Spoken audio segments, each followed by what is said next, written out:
Identifier une personne mal intentionnée à la base d'une relation. Premier point, observez les actions attractives. Une personne aux intentions sombres cherche souvent à vous désarmer par une affection excessive et précoce.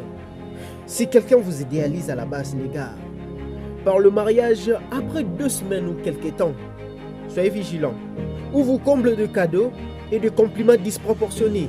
C'est souvent une tactique de manipulation, je répète bien, une tactique de manipulation pour créer une dépendance émotionnelle.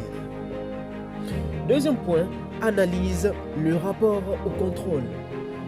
Il faut toujours écouter et ne pas oublier.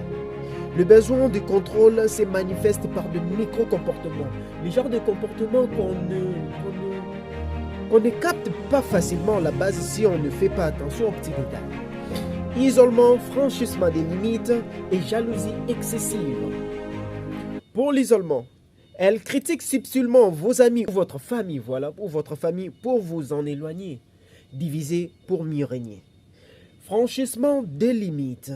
Elle ignore vos noms, même dans de petits détails, pour tester votre malléabilité. Je vais faire ça et je verrai comment il va réagir. Je vais dire ça et je vais voir sa réaction. Elle veut tester ton côté mal, dominant. Jalousie excessive.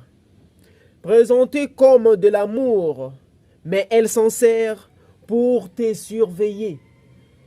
Pot de colle, elle est là toujours derrière ton dos. Tu parles avec qui, tu causes avec qui t'envoie ce message et tout consort.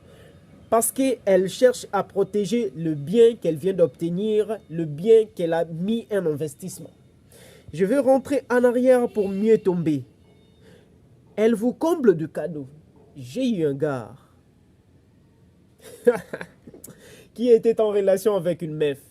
Et au début de la relation, la meuf ne demandait rien, elle ne faisait que donner. Mais après un temps, les jours où elle a demandé, c'était les triples de ce qu'elle a dépensé. Soyez vigilants, le red flag. C'est un jeu psychologique.